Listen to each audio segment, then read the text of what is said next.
بسم اللہ الرحمن الرحیم۔ آج کی ویڈیو میں بنا رہا ہوں موجودہ دور میں حالات کیا ہیں اور مسلمان کس دور سے گزر رہا ہے۔ پہلی بات تو میں کنفرم کر دوں آپ کو، جیسے ٹرین میں بھی ہم ریزرویشن کراتے ہیں تو جب تک کنفرم نہیں ہو جائے تو سیٹ نہیں ملتی۔ جیسے آج جمعہ کا دن ہے، آج تاریخ کتنی ہے؟ غالباً 8 ہے شاید، 8 دسمبر۔ 8 دسمبر کو آپ نے ریزرویشن کرایا، ویٹنگ آیا 150۔ اب جب 150 آیا، 20 تاریخ آپ نے ریزرویشن کرایا، پھر 4 دن بعد معلوم کیا تو پتہ چلا ابھی 100 باقی ہے، پھر 8 دن بعد معلوم کیا تو ابھی 50 باقی ہے، معلوم ہوا 50 باقی، پھر اس کے بعد 1 دن رہ گیا تو ابھی معلوم ہوا ابھی 10 باقی ہے، یعنی ابھی امید ہے کہ کنفرم ہو سکتا ہے۔ اب 4 گھنٹے رہ گئے، ویٹنگ دیکھی کتنی باقی ہے کہ 2، ابھی بھی آپ کو سیٹ نہیں ملے گی، اور رہ گئی اب 1 کچھ ٹائم بعد، اب بھی سیٹ نہیں ملے گی۔ سیٹ جب ہی ملے گی جب ایک بھی ویٹنگ ختم ہو جائے۔ بس اسی طرح سے کفر اور ایمان کا معاملہ سمجھیے آپ۔ کسی کی زبان سے اگر کوئی جملہ ایسا نکلتا ہے جس کے 100 مطلب نکلتے ہیں، یہ میں نہیں کہہ رہا، یہ بڑے بڑے فقہا نے فرمایا، ایک بات کے 100 مطلب نکلتے ہوں، الگ الگ جاتے ہوں۔ علماء لکھتے ہیں 99 مطلب کفر کی طرف جاتے ہوں اور ایک ہی مطلب اسلام کی طرف جاتا ہو، تو اسلام والا مطلب ہی مسلمان کے نزدیک خیال کرے، دل میں یہ خیال کرے کہ یہ مسلمان ہے، اس کے نزدیک اسلام والا مطلب ہی مراد ہوگا۔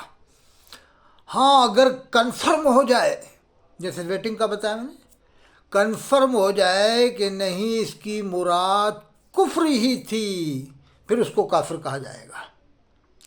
یہ صفحہ 594 فتاوی رضویہ میں بھی لکھا ہوا ہے، مفتی اعظم ہند نے بھی یہی لکھا ہے، حاشیے میں لکھا ہے، انہوں نے 1000 مطلب لکھا ہے، اور فقہا نے 100 لکھا ہے، انہوں نے 1000 لکھا ہے، کہ 999 کفر پر جاتے ہو، ایک اسلام کی طرف، تو نحیف سے نحیف، ضعیف سے ضعیف تعویل بھی ہو سکتی ہو، نکل سکتی ہو، تو اس کو کفر سے بچایا جائے۔ فتاوی رضویہ جلد 4 صفحہ 594 پر دیکھیں آپ۔ آج کافر بنانا کتنا آسان کر دیا ان مولویوں نے۔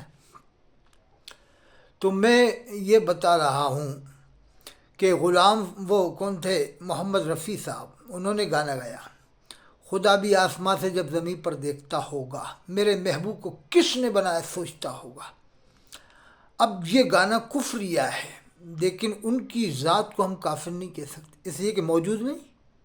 موجود ہوتے محمد رفیع صاحب، پھر ان سے یہ بات کی جاتی کہ یہ آپ نے کیا گایا، کفریہ گانا، کچھ ہوش بھی تھا آپ کو؟ تو وہ اگر توبہ کرتے اور غلطی کو مانتے تو ٹھیک، اگر توبہ نہیں کرتے، اگر کہتے کہ نہیں جو گایا صحیح گایا، تو پھر ان کو کافر کہا جاتا ہے۔ بعض وقت زبان کافر ہوتی ہے، دل کافر نہیں ہوتا ہے، سمجھ گئے؟ زبان سے کفری جملے نکلتے ہیں لیکن دل کافر نہیں ہوتا ہے۔ جیسے انتا میں ایک ہمارے مرید، ان کی 3 لڑکیاں ہو گئیں، انتا میں ایک مرید، تو میں گیا جاتا رہتا ہوں، میں کہ کیا ہوا، تو کہا کہ لڑکی ہوئی، تیسری بار میں بھی لڑکی ہوئی، تو اب اس کی زبان سے کفر نکلا ہے۔ وہ مرید ہمارا کہتا ہے، انتا والا مرید ہے، وہ کہتا ہے کہ اب تو اللہ کو سوچنا چاہیے، استغفر اللہ ربی من کل ذنب واتوب الیہ۔ وہ مرید ہمارا کہتا ہے اب تو اللہ کو سوچنا چاہیے۔ تو میں نے توبہ کرنے کو کہا، کلمہ ہی پڑھوایا، غالباً کلمہ پڑھواتا ہی ہوں میں، تو ایسی بات، ایسا کوئی کہتا ہے تو کلمہ بھی پڑھواتا ہوں، توبہ بھی کرواتا ہوں، کلمہ بھی پڑھواتا ہوں۔ تو میں نے کہا توبہ کرو، تو اس کی زبان کافر تھی، دل کافر نہیں تھا، دل سے تو اللہ کو مان ہی رہا تھا، زبان سے کفر نکلا کہ تو اللہ کو سوچنا چاہیے، یعنی لڑکا دینا چاہیے، مطلب یہ تھا۔ تو اس کو اچھی طرح سمجھ لو، جیسے غسل ہم کرتے ہیں کہ جب تک بال کے برابر جگہ سوکھی رہے، یا وضو میں یا غسل میں، وضو نہیں ہوگا، غسل نہیں ہوگا۔ اسی طرح سے جب تک مسلمان کے دل میں ذرے کے برابر بھی ایمان ہے باقی ہے، اس کو کافر کہنے کا حکم نہیں ہے۔ ہاں جب بالکل کنیکشن ختم ہو جائے اسلام سے اور ایمان سے تو پھر کافر کہا جائے گا، جیسے وسیم رضوی ہے، سلمان رشدی ہے۔ اب ان کی کھلے کفر ہیں، کھلی باتیں ہیں، تو جب کھلا ہوا کوئی قول ہو کفریہ تو اس کو کافر ہی کہا جائے گا، جیسے سلمان رشدی، وسیم رضوی، ان کے کھلے کفر ہیں۔ ہاں جس کی بات کے مطلب نکلتے میں نے بتایا آپ کو۔ اب میں آپ کو ایک خاص بات بتاؤں، یہ مجھ سے کانٹیکٹ کریں کیریئر پوائنٹ میں جو کوٹا میں ہے اور بھی اسکولوں میں، یونیورسٹی میں، یہ علماء نے ان کو الجھا رکھا ہے، آج کی قوم کو، مسلمانوں کو، ینگیسٹ برادری کو الجھا رکھا بیچاروں کو۔ ان کی آسانی کے لیے میں نمبر دیتا ہوں، مجھ سے کانٹیکٹ کریں 88 152 53 598۔ میں نہ دیوبندی، میں نہ بریلوی، نہ اہل حدیث، نہ مودودی، نہ مرزائی۔ وہ مرزا خبیر انجینئر شیطان ہے، وہ بہت بڑا مردود ہے پاکستانی، بہت بڑا خبیث ہے، وہ اولیاء کرام کی شان میں گستاخی کرتا ہے۔ میں الحمدللہ اولیاء کرام کا ماننے والا ہوں، خواجہ مرشد ہندوستان، امام الہند، امام اہل سنت حضرت خواجہ غریب نواز اجمیری رحمۃ اللہ علیہ کا ماننے والا ہوں، اور حضرت کے آستانے پر ایک بار نہیں بہت حاضری دیا ہے۔ 2 بار تو کوٹا سے سائیکل سے گیا ہوں میں، الحمدللہ 2 بار کوٹا سے سائیکل سے اجمیر شریف گیا ہوں۔ تو جو اولیاء کرام کا ماننے والا ہوگا وہ گمراہ نہیں ہوگا، اس بات کو یاد رکھنا۔